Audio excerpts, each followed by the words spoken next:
दोनों हाथ को उठाते हुए, तालियां नहीं, ये कोई ऐसा तमाशा नहीं जिसमें आपकी तालियों की आवश्यकता हो। यह तो उस ठाकुर की लीला है। कहते हैं कि जिस पत्थर पर मोर का मुकुट लगा दिया जाए, जिस पत्थर की मूरत पर मोर का मुकुट लगा दिया जाए, वहां पूरी दुनिया झुक जाती है। लेकिन वो पत्थर मानव निर्मित है, ये मूर्त ठाकुर निर्मित है। इस मूर्त को भगवान ने बनाया है। इस पर मोर का मुकुट है तो वो साक्षात पर ब्रह्म है। तो प्रथम आदर इसका है, स्वयं का है। तो एक बार दोनों हाथों को उठाकर कहें उस शक्ति के लिए, उस पर ब्रह्म के लिए, जय जय श्री राधे।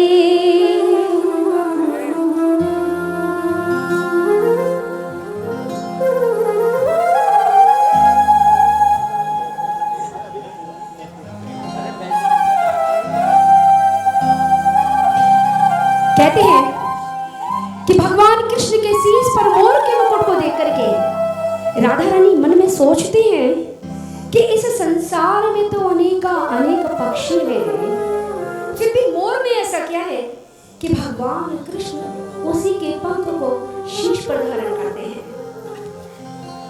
भगवान कृष्ण मुस्कुराते हैं। श्री राधिका की जब ये बात सुनती तो कहती, हे प्रियसी, इस संसार में जितने भी जीव जन्म लेते हैं, जितने भी जीव जन्म लेते हैं, और जीव में एक इंद्रिय काम की अवश्य पाई जाती है, परंतु मोर एक ऐसा पक्षी है जो काम विहीन है, योगी है। कहते हैं कि मोर ओज में नाचता है, पंखों को फैलाकर नाचता है, और नाचते नाचते जब उत्तेजित होता है तो उसकी आंखों से अश्रु बिंदु टपकते हैं। उन अश्रु बिंदुओं को चुगली मात्र से मयूरी गर्भवती हो जाती है। कितना पवित्र नाता है उन मोरों का, जो काम विहीन है, शून्य है, जिनमें काम नहीं। ऐसा संसार में कोई जीव नहीं जिसमें काम नहीं, परंतु मोर ही एक ऐसा विरला जीव है जो काम विहीन है, योगी है।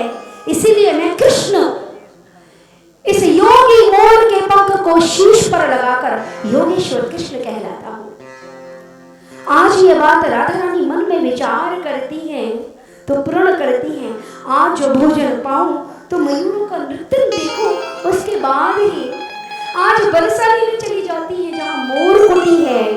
रोज मोर आते हैं उस गहवर वन में, बरसाने में, परंतु आज ठाकुर की लीला कि कोई मोर नहीं है। आज मोर नहीं है और राधा रानी का प्रण है, तो पूरा कैसे हो? तो उस बरसाने की मोर कुटी गहवर वन में कन्हैया खुद मोर बन जाते हैं और उनकी सखी सहेलियां मयूरी। और आज उस वन में प्रारंभ होता है मयूर राज। आज ब्रजभाषा अकादमी के सहयोग से ललित कला अकादमी रविंद्र मंच के तत्वावधान में ठाकुर की मयूर लीला, कहते हैं कि भगवान का श्री विग्रह कहाँ नहीं, जयपुर भी तो प्रसिद्ध है गोविंद देव के नाम से। तो आइए उस गोविंद देव की लीला है मयूर नृत्य।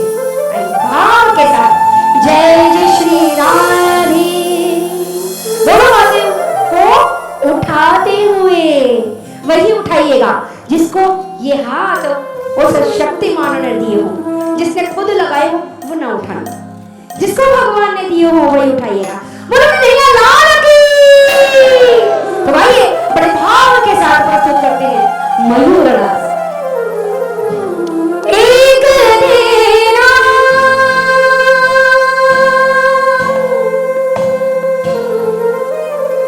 एक देना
खड़े करके बताइए बात। एक हाथ या दोनों हाथ?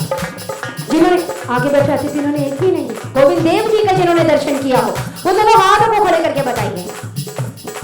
जब हम भगवान के मंदिर में जाते हैं तो क्या देखते हैं? हाथ ऊपर ही रखिएगा। वैसे भी हाथ ऊपर रखने की तो आप लोगों को थोड़ी सी आदत होगी। क्या बचपना चला गया क्या? ये सजाएं तो बचपन से मिलती रही हैं, तो दोनों हाथों को उठाते रहिए, क्योंकि इस सजा का भी बड़ा आनंद है। जब हम भगवान के मंदिर में जाते हैं तो क्या देखते हैं? उसका कपड़ा, उसका गहना। क्या देखते हैं? जब हम भगवान के मंदिर में जाते हैं तो उसके चरणों का दर्शन करते हैं, क्योंकि हम भी जानते हैं कि उनके चरणों से ही हमारी मुक्ति निहित है। तो क्या कहेंगे? हो मुझे और किसी से क्या लेना, हो मुझे और किसी से क्या लेना, मेरी राधा के चरण प्यारे प्यारे। है कि नहीं? तो दोनों हाथों को उठा करके बजाइए और आनंद में बजाइए। देख लेते हैं जयपुर वाले कितने ताल में हैं और ये ललित कला वाले हैं जो कि ब्रश चलाते हैं। लेकिन एक ध्यान रखिएगा, जैसे संगीत को चलने के लिए एक ताल की आवश्यकता होती है, ऐसे रंग भी किसी नियम या कायदे के बिना तो नहीं रंगे जाते होंगे। तो आइए इन कलम रंगने वाले हाथों से आज तालियां भी देखते हैं कितने तालों में बजती है।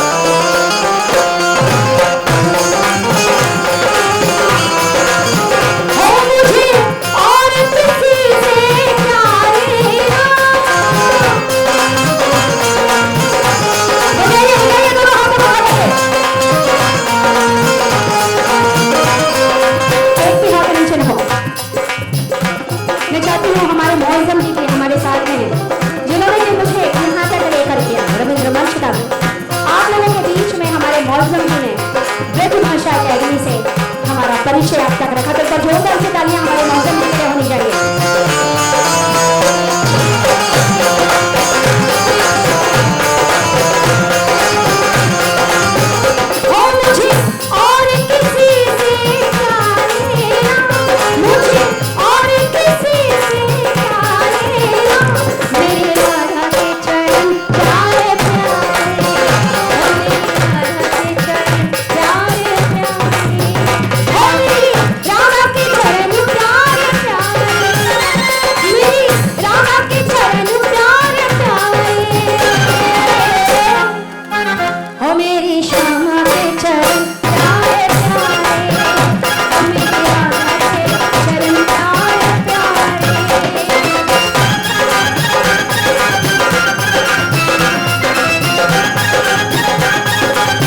उठा लीजिए और तालियां नहीं ताल दीजिए, जिससे भगवान और भक्त दोनों का मिलन हो जाए।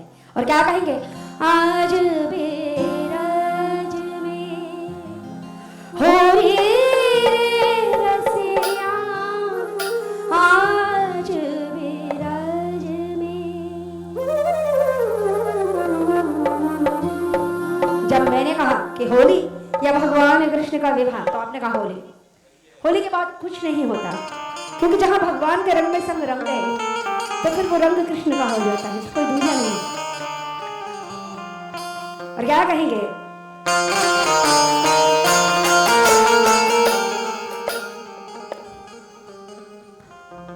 गुलाबी रंग नारो और केसरिया रंग नारो,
को उतार करके मंच तक पधारे और जिन ठाकुर जी को अपने आंगन में बुलाया है उनके अभिवादन के लिए उनसे स्वयं रंग और गुलाल की होली खेले।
राजस्थान की भूमि में हूँ क्या कहूंगी, अरे होलिया में ओढ़े रे गोराल वो कहियो रे मंगे तर से, होलिया में ओढ़े रे गोराल कहियो रे मंगे तर से।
जो कि संस्कृति मंत्री हैं और होली पर ललित कला एकेडमी और रविंद्र मंच के संयुक्त तत्वावधान में ब्रजभाषा एकेडमी के इस आयोजन में सुंदरतम में यहाँ पर पधारे हैं। एक बार जोरदार से तालियां होनी चाहिए और फिर सभी लोग खड़े हो जाएंगे। जब हम भगवान खड़े हैं तो आप लोग भी खड़े हो जाइए सभी लोग और फिर क्या कहेंगे दोनों हाथ बढ़ाते हुए, हरे कृष्णा कृष्णा कृष्णा हरे हरे हरे राम राम राम हरे हरे कृष्णा कृष्णा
दो शब्द इस आयोजन के लिए हमारे बीच में प्रस्तुत करें। हमारे माननीय दो जोरदार ताली होनी चाहिए।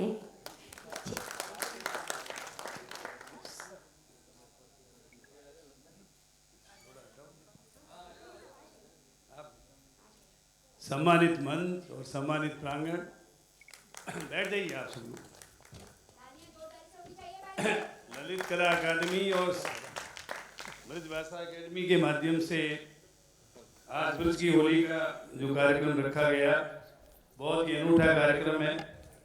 होली आने से पहले ही होली का एहसास आप लोगों को हो गया होगा। ब्रज की होली बहुत प्रसिद्ध है और राधा जी के निवास स्थान, उसका स्थान का नाम है अपने बरसाने। बरसाने की होली लठमार होली, वो तो अपने आप में बहुत ही प्रसिद्ध है। तो मैं कई बार इन कार्यक्रमों को मैंने देखा है, लेकिन आज का जो ट्रुप था बहुत ही शानदार ट्रुप। मैं राधा कृष्ण जी के चरणों में वंदन करते हुए यही कहना चाहता हूँ कि त्यौहार हमारे होते हैं वो सब मिलजुल कर मनाने के होते हैं, और किसी व्यक्ति का सिर चलता है या नहीं, लेकिन त्योहारों में सब लोग साझा त्यौहार मनाते हैं और हर त्यौहार में एक नया संदेश हमको मिलता है।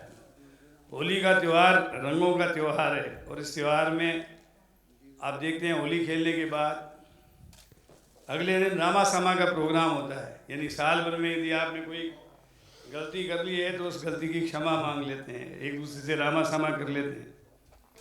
होली इसलिए भी मनाई जाती है कि हमारी रबी की फसल इस समय पककर पहले तो तैयार हो जाती थी, आजकल थोड़ा महीना और लेट हो जाता है। तो हर फसल के बाद, खरीफ की फसल के बाद दिवाली और रबी की फसल के बाद होली। तो ये हमारे त्यौहार किसानों से भी संबंधित है और कुल मिलाकर आप देखते हो कि त्योहारों को सब लोग मिलजुल कर मनाते हैं। साझी संस्कृति है हमारी, कंपोजिट कल्चर है, गंगा जमुनी कल्चर है और इस कल्चर को हमको जिंदा रखना है। हमारे यहाँ आज़ादी की लड़ाई हुई, उसमें अनेकता में एकता, ये हमारे नेताओं ने हमें दिग्दर्शित करवाया। अनेक जातियों के लोग, हिंदू, मुसलमान, सिख, ईसाई, सब लोगों ने मिलकर आज़ादी की लड़ाई लड़ी, लेकिन सब अपने अपने त्योहारों को मनाने के लिए, अपने धर्म को मानने के लिए स्वतंत्र थे। लेकिन आज कुछ लोग धर्म के नाम पर, जाति के नाम पर, प्रांत के नाम पर, भाषा के नाम पर जो एक तरीके से राजनीति करते हैं, उनसे ऊपर उठकर मैं कहना चाहता हूं कि इल्तिजाए है वतन की जान इशारों से उठो, ख्वाब गाहों की दिगाह परवर बहारों से उठो, एक दो से ही नहीं कहता हूं सारों से उठो, मंदिरों से, मस्जिदों से, गुरुद्वारों से उठो।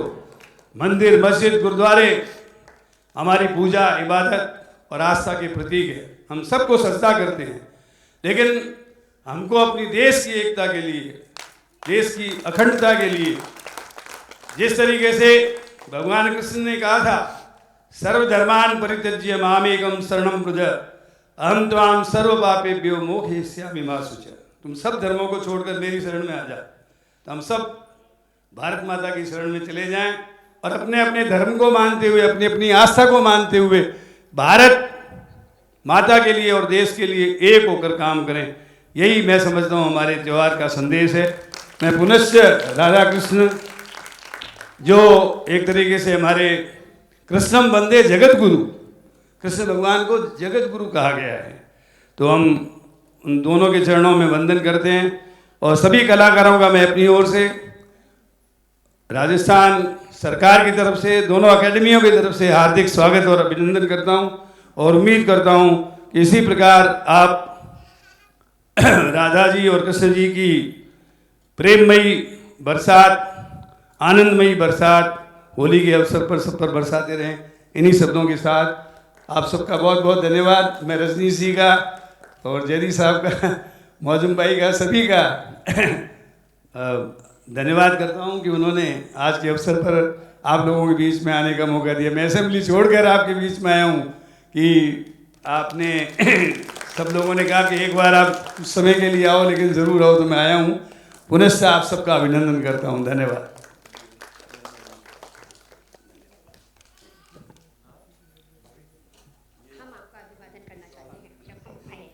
आप इनको सॉल्व उठा दो।